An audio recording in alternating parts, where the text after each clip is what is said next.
Hello အားလုံးပဲမင်္ဂလာပါအခု sharing လုပ်ပေးမှာတော့ဗာလဲဆိုရင်ကိုယ်တိုင်ဖြစ်နေတဲ့ iPhone မှာဗာလဲ Viber iPhone မှာ installation လုပ်ထားတဲ့ Viber မှာ data တွေကိုပြန်ပြီးတော့ restore ပြန်လုပ်တဲ့နည်းလေးပြောချင်တာပါဒီနည်းလေးကိုတော့တချို့ကတော့သိတဲ့လူတွေရှိတယ်မသိတဲ့လူတွေရှိတယ်သိတဲ့လူတွေရဲ့ဆရာတွေကတော့ကြောက်သွားပေးပါနော်အဲ့မှာဆိုရင် data တွေကို Viber မှာ installation လုပ် Viber မှာ backup လုပ်တဲ့နည်းနှစ်နည်းရှိတယ်ဗာလဲဆိုရင်ပထမတစ်နည်းကတော့ iCloud backup ရှိတယ်ဆိုရင်တော့သူကအလွယ်ကူဆုံးနည်းလမ်းဖြစ်တယ် Viber မှာ auto backup လေးကိုဖွင့်ထားခဲ့မယ်ဆိုရင်ဖြစ်လိုက်တဲ့စာတွေကိုအလွယ်တကူပြန်ပြီးတော့ရတယ်အဲ့ဗာလဲဆိုရင် auto backup ကိုပထမဦးဆုံးဖွင့်ပြရမယ်အဲ့မှာပထမဆုံးအနေနဲ့ဆိုရင် Viber application ကို uninstall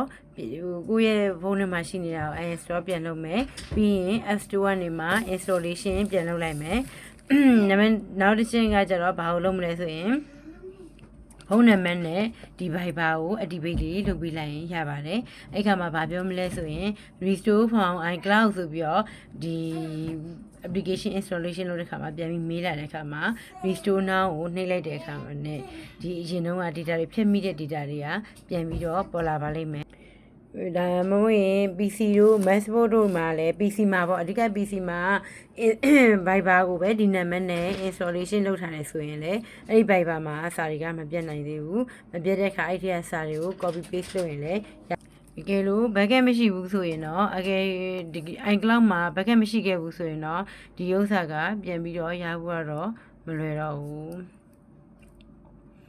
အဲ့လို bucket အတွက်ထားမယ်ဆိုရင်ဘာလို့ဘယ်လိုလုပ်ရမလဲဆိုရင်တော့ကြိုတင်ကာကွယ်ရမယ့်အနေနဲ့ဆိုရင် setting နဲ့အကောင့်ကိုသွားမယ်အကောင့်ကနေမှ Viber bucket ကိုသွားပြီးနှိပ်ထားလိုက်တယ်ဆိုရင်အဆင်ပြေသွားပါလိမ့်မယ်เนาะအဲ့ဒါ auto bucket ကိုရွေးလိုက်တာနဲ့ bucket လေးတွေဟိုဖြစ်သွား bucket လေးတွေ auto bucket လုပ်တာနဲ့ data တွေကိုမှားပြီးဖြစ်မိခဲ့တယ်ဆိုရင်လည်းပြန်ပြီးတော့ restore လုပ်လို့ရပါတယ်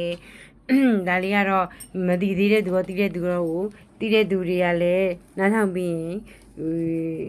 ပြန်ပြီးတော့လည်းသတိရတာပေါ့နော်အဲ့တော့ဒီမိတ်ဆွေတွေကဒီဗီဒီယိုလေးကနေမှသင်တို့အတွက်